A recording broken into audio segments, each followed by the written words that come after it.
I'm Monette Luce with the Star Herald, and I'm here with Sergeant Phil Eckerberg on Table Talk. And we're going to talk about seatbelt selectives and other things coming up for the holiday. So Phil, you've been overseeing special selectives for the Scottsbluff Police Department for quite some time. Can you tell me a little bit about what a special selective is and why they're important in law enforcement and especially to the community? Well, a special selective is a program where we get grant funding from the Nebraska Office of Highway Safety to do a specific task, whatever that particular task is. There are 4 regularly scheduled special selectives every year. First one's in Memorial Day, which is a seatbelt selective, a seatbelt enforcement time.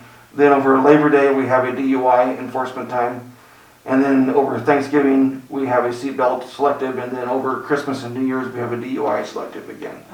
And all the money for that is provided by Nebraska Office of Highway Safety. And it's funded to the city, and we get reimbursed for all of our costs on that. And so when you say all of your costs, it's like overtime for officers. What are some of the other costs that? Well, it is just right now just the overtime for officers. Okay. At one time they paid mileage for our vehicles. They quit doing that, so I guess the city still has a little bit of cost of the gasoline for the cars, but all the cost of the officers is taken care of by highway safety. Awesome. So you guys recently conducted the Click It or Ticket campaign over the Thanksgiving holiday. So can you tell me a little bit about that selective, and then what kind of results did you guys see? Well, that selective is specifically focused on seatbelt enforcement, although we do all traffic enforcement.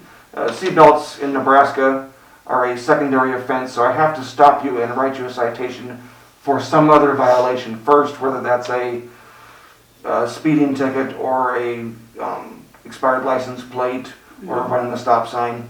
And then if I see that you don't have a seatbelt on, I can add the seatbelt charge on to that citation. And so it makes it a little bit more difficult to get seatbelt tickets in Nebraska. We actually wrote just one seatbelt citation over the course of this selective. However, we wrote a total of 58 citations during that 2-week time period and made 3 DUI arrests, 3 driving with suspended license arrests, and served 3 arrest warrants during that same time period. Our seatbelt usage rate prior to the selective was about 46%, and I just did a seatbelt survey Saturday, and it was 56%. So we actually rose up 10% during the time period. But still, a 50% seatbelt use, probably not the number you guys are wanting to see. You'd probably ideally like to see that closer to 100%. Yeah. The statewide average is around 70%, so we'd like to get up closer to statewide average, and we never have been. Scottsbluff has never been close to the statewide average. Why do you think that is? I don't know if it's kind of a mindset out here that people are going to do their own thing. I don't know why it is exactly, but it just is. So can you talk to us about the importance of seatbelt usage and how it helps each of us to wear our seatbelt and even making sure our passengers are buckled in? Well, first of all, the driver is responsible for all the passengers in the vehicle. So even if the driver has their seatbelt on and you get stopped and your passenger doesn't, the driver gets the ticket for that. So, and especially if those passengers are juveniles, the driver is responsible for all juveniles in there. And it's an important thing. It's not a matter of if you're going to be involved in a traffic accident. It's just a matter of when. Because virtually everybody gets involved in a traffic accident at some point in their life. I've been involved in 2 or 3 myself. So eventually you will be involved in a traffic accident. And the seatbelt, although it certainly isn't a guarantee that you're not going to be injured or killed, it gives you much better odds of surviving that accident. A seatbelt can be the difference between an injury accident and a no injury accident, or the difference between a fatality accident and a minor injury accident. So it can make a difference for you. And it gives you better odds. Do people get killed that have seatbelts on? Absolutely. Some accidents are severe enough the seatbelt won't save you, but it certainly gives you better odds. You have a much better chance of surviving an accident with a seatbelt on. And that's because a lot of accidents, especially on the highway, are from being ejected from the vehicle, and then especially with kids, there's the force of going forward, I guess. So. Well, and there's lots of different dynamics. Certainly, if you have a rollover accident, the windows get broken, centrifugal force is going to throw you out of that car. You're going to hit the ground however fast the car was moving, which may be 50, 60 miles an hour. Yeah. And then you run the risk that the car may roll over on top of you as well. Yeah. So that's one thing. Even if the windows don't break, you're still going to have anything that's not tied down inside that car. When the car comes to a sudden stop, that thing keeps moving. Right. And that's a person that keeps moving until it hits something, Right. which is going to be the dashboard, the windshield, and even sometimes the windshield don't stop people. We had an accident earlier this year where a juvenile was thrown through the windshield. He was actually a backseat passenger, Oh my. and the car was at extremely high speed and hit a vehicle turning left in front of it, and the backseat passenger actually got thrown through the windshield and ended up on the pavement. Oh goodness. Amazingly enough, he didn't get severely injured. Wow. But that does show the point that you need to be buckled in, because anything that's not buckled down Right. and tied down is going to move around inside that vehicle. Also very important, I saw one while I was doing my seatbelt survey on Saturday. There was a family driving down the street, and they had to stop at a stoplight right in front of me while I was standing on the sidewalk, and I actually knocked on the window and told them to fix this. The parents were buckled in, but they were holding the baby in their arms. Oh And I went up there and said, hey, you need to pull over right now. You got a car seat? Well, yeah, it's one in the back seat. Well, pull over right now and get that kid in the car seat, because one, if the airbag goes off, you're going to crush that kid, and Right. it's going to be very difficult if you do hit something. The kid's going to slam into the dashboard. Oh goodness gracious. So. So, how about fatality rates? Fatality rates go up without seatbelt usage. They certainly correct? do. So far, as of today, there have been 214 traffic fatalities in Nebraska this year, so far. And we won't get statistics until the end of the year when they do the analyze the whole thing. But roughly about half to 2/3 of those will be unbuckled passengers. Yeah, yeah. And typically, traditionally, fatalities kind of pick up in that period between Thanksgiving and New Year's Eve, isn't that right? They do. I think part of it's just because of bad weather. Part of it just because more people are driving to grandma's house. The more miles they get driven, the more accidents there's going to be. Yeah. So typically the You Drink, You Drive, You Lose Selective comes up during the Christmas and New Year holiday season. So will you guys be participating in that again this year? And then what's some of the things that you do as part of that selective? Well, it's going to be about a 2-week grant. And I try to stretch it out, but certainly focus on weekend and holiday periods. Because that's going to be where most likely drunk drivers are going to be. Although this time of year, maybe not so much this year, but who knows, there are a lot of holiday parties taking place. Yeah. So those can happen any night of the week, and there can certainly be drunk drivers out any night of the week, and actually any time of day. We pick drunk drivers up at noon around here. So they're more likely to be out on Friday and Saturday nights in the late evening and early morning hours, and that's where our focus will be, but we will work other hours as well. And basically we're going to be looking for any traffic violation, any signs of an impaired driver.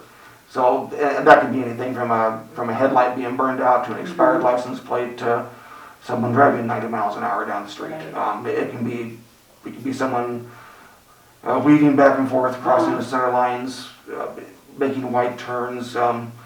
We've actually had people drive on the wrong side of the road. Oh goodness. We've also have found people driving along, there'll be a car just stopped in the middle of an intersection, and a driver is asleep behind the wheel with their foot on the brake, and you're going to try to wake them up and get the car shut off. Before they take their foot off the brake. Before they take the foot off the brake. Oh so my. that can be interesting as well. So a DUI arrest can take many forms. You can also find that as a result of a traffic accident. Right. You may have a traffic accident, get called in, and you get there and realize one of the drivers is intoxicated. And so what type of results have you guys seen in the past? I'm just kind of curious do we have a huge problem with drunken driving in Scottsbluff, especially during the holidays, or what have you guys seen? Well, we do have a DUI problem in Scottsbluff County in general. We are, for highway safety, we are one of what they call the priority counties. And so being a priority county, we tend to get a greater piece of the pie when it comes to funding for this projects like this. And that's based upon our DUI accident rate that we have in Scottsbluff.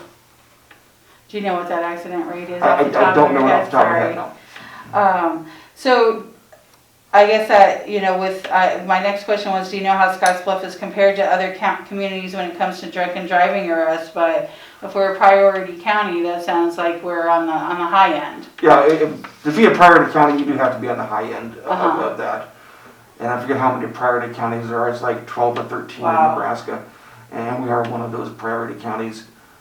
So because of that, we're on the high end. They base it upon accident rates involving drunk drivers. Uh-huh. And so that puts us on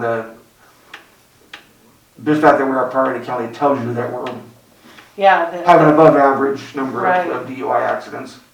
And so, as you know, we've been in a pandemic for the last 8 months. There's been some discussion in the media about an increase in domestic violence arrests in recent months. Has Scottsbluff seen an increase compared to past years, or what are you guys seeing out there? Well, we've seen an increase in substance abuse related arrests overall, Uh-huh. including domestic violence and drunk driving, for that matter.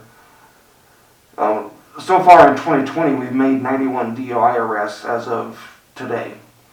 And all of 2019, we only had 84 DUI arrests for the whole year. And we've still got a good 3.5 weeks to go Right. yet in the year, with one of our higher DUI periods coming up. Same thing with domestic violence. So far, there have been 148 domestic cases that we've investigated that were domestic-related cases. Not necessarily an arrest made on all those cases, but it was an investigation of those cases, and that's so far in 2020, and we still got, again, 3.5 weeks to go. All of 2019, we had 131. Wow. So that is up as well. Another thing I'll look at, too, is the number of liquor laws cases, which the most common liquor laws case is the open container violation. Uh-huh. But it can take other forms, but the open container is our primary one. We've had 29 open container cases so far this year, and some of those were multiple arrests made on the same case. Mm-hmm. In all of 2019, we only had 24, so we're ahead on that. Yeah. And the information I have seen coming from Project Extra Mile and Monument Prevention Coalition is that alcohol consumption is up across the board nationwide. Alcohol consumption has gone up significantly since the pandemic started. Right. And then you just have the problem that you have people stuck at home with each other, they're drinking more, and the more alcohol consumption there is, the more fights there are going to be. It doesn't matter where you're at home or at the bar or wherever. Intoxicated people tend to get into fights, and that's just the way it is. So I think we're seeing the results of a combination of people being stuck at home and increased alcohol consumption. Not that all domestic violence is a result of alcohol consumption, but having been on domestic violence calls for 34 years now, that's the number one common denominator I see, is that's typically speaking somebody's under the influence. Not all the time, but it's frequent. Right. And it's not necessarily an excuse It is definitely not an excuse violence for it. either. No, it is not an excuse for any crime. Right. In fact, state law specifically states that being intoxicated is not a defense. Right. Right. The holidays are typically a time when we see more thefts, such as from autos and homes. And from the law enforcement perspective, why do you see that happening? More availability, I guess. Well, part of it is there's more opportunity, Yeah. and the other part is people need money.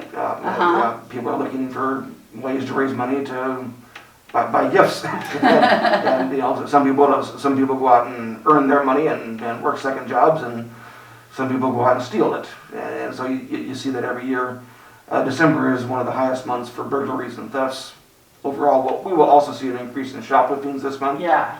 We'll see an increase in thefts from vehicles. We'll see an increase in burglaries this month. Uh-huh. As far as what you can do to prevent yourself from becoming a victim, the number one thing people can do is lock their doors. Yeah. You'd be amazed how many doors are unlocked. Car doors, doors to houses, people sleep with their doors unlocked. So that's the number one thing you can do, is just simply lock your doors. May not keep the burglar out, but it sure slows them down. Right. And it makes it so they have to make more noise and put more effort into getting it. Uh-huh. When I work night shift, there are times that I you'll be driving out on patrol in a neighborhood and you'll start seeing dome lights on in cars. Oh, And what's happening is you have someone going through the neighborhood and trying door handles, and they'll open a car door up and look and see if there's anything in there of value. If there is, they'll grab it. If not, they'll quietly shut the door. And you'll start noticing those cars with the dome lights on, the door's not shut completely because they don't want to slam the door to make noise, so they just right, and at least partially the close dome it. light on. But then the dome light stays on. And so as soon as you start seeing a couple of dome lights on in cars, it's time to get on the radio and get other officers into the area and start looking for this person, because somebody's out there Oh, goodness. trying doors. And Yeah. that's not, and it's amazing how many of those cars are unlocked that are parked there and have very valuable stuff inside of them. Purses, money, jewelry, just in the car unlocked, and I was there it even is. amazed with a recent arrest that you guys had, that so many people leave their keys in their cars too. I would think that you would take your keys into the car, but a lot of the vehicle thefts that you guys involved, people who left their keys in their cars, so. Well, I've been with Scottsbluff Police for 27 years now, and in my 27 years here, I have never seen a car stolen that didn't have the keys with it. Oh, really? Or, there's been a couple of them that were old clunker cars that you could start without a key. Right, right. but every car stolen, I've never seen a car hot-wired. Every car Really? stolen in Scottsbluff that I have been a part of had keys left in it. Oh, goodness, so, good idea to take your keys inside the house, don't leave them in the car. Yep, that's correct. All right, anything else you'd like to add about holidays and keeping yourself protected and safe over this period of time? Well, as we've discussed, lock your doors. Be aware of your surroundings. Make sure that if you are going to go out and imbibe and have too much to drink, make sure you have a plan ahead of time to get home. Yeah. If you don't say, oh, I think I'm okay, if there's any doubt in your mind, you're not okay. Right. But it's best to have a plan ahead of time for a way to get home. Don't drink excessively, and make sure you know your limits. Yeah, and as they say, even buzz driving is drunk driving. Yep, so. even a little drunk is still drunk. Yep, so make your plan for your designated driver if you're going to and enjoy of course, a night out. Passenger or driver, make sure you buckle up. Yes, we all want everybody to come home for the holidays. It's already a hard time, so. Well, thank you guys for everything that you guys do, especially right now, because you guys are pretty busy during the season with all of these special selectives and other things just going on. So thank you guys for everything you do. All right, well, I'm Annette Lukes, and I've been joined today with Sergeant Phil Eckerberg on Table Talk. Thanks for joining us.